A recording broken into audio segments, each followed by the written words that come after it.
I am writing, directing, and producing short films for corporate learning and development.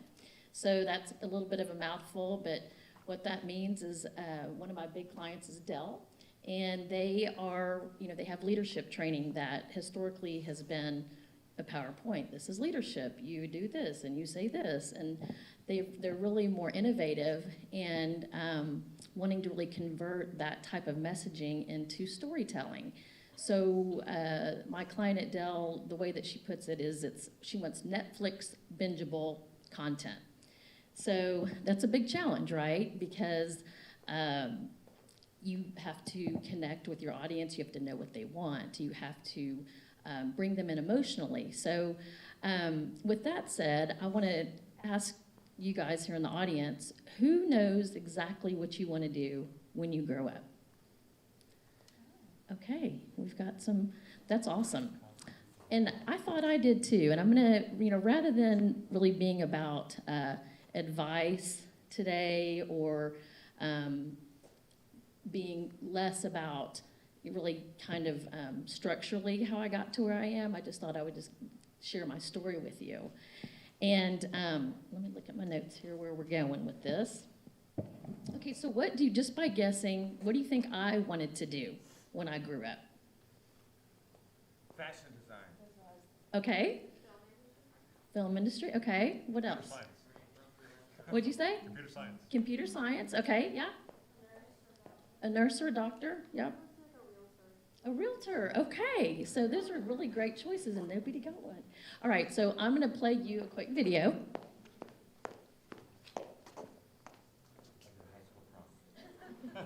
And this is me talking in the video.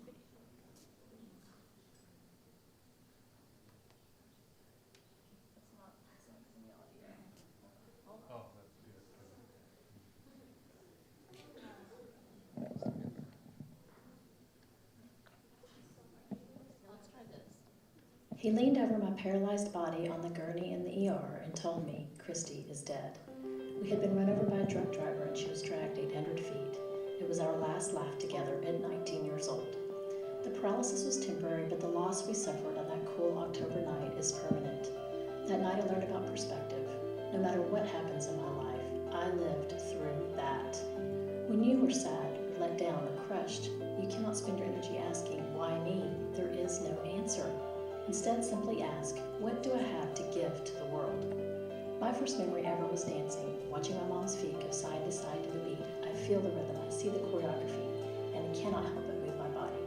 When I'm creating is when I feel most free. So let me loose.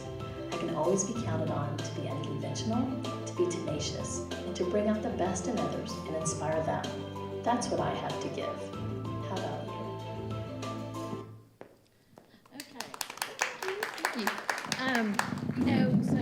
So going back to that, it's, you can see my hair's brown now, but I'm going back to the platinum because I like it better. So I'm gonna take my jacket off here. Annie Lennox is still cool. She is. Okay, I'm trying to get this off gracefully. I'm not doing a good job. So there is a book, and it's called, we hear a lot about passion, a lot about purpose, right? And I think that you hear something like, I don't know my purpose. What do I feel passionate about? Well, my degree is in psychology. So the story I'm gonna tell you is really about what I call a curvaceous career. I thought I was gonna be a dancer. I thought I was gonna teach. I thought I was going to,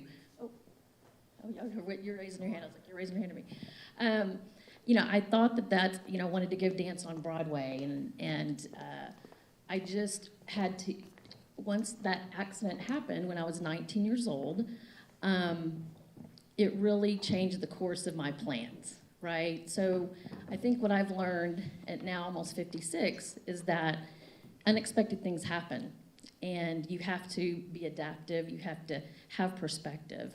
And that happened in 1985, and a few years later, I moved to Dallas. I dropped out of college. I was a college dropout. Since my roommate had been killed, it was just a very traumatic time, as you can imagine. So I got out of Austin. I grew up here in Austin. I moved to the big city of Dallas and started answering phones for $16,000 a year. And I know in today's time, it's probably like, that might be $30,000 a year. That's not very much money. But I knew always in my heart, that I wanted to go back to school. I wanted to finish my education. But I didn't have, at 17, which I like to say I'm forever 17 because I loved high school. But I did not have the financial support, the emotional support. I had two parents that had, addiction issues, and I just really felt alone and lost, quite frankly. Here my dreams had kind of been crushed, and I'm answering phones, and one day the VP of sales comes in, and I say, I really think I want to try sales. And he just said, oh, no, you're really good at answering phones. You need to stay in that job. Well, that didn't stop me. I just kept really focused on the fact that I needed financial support. I needed to,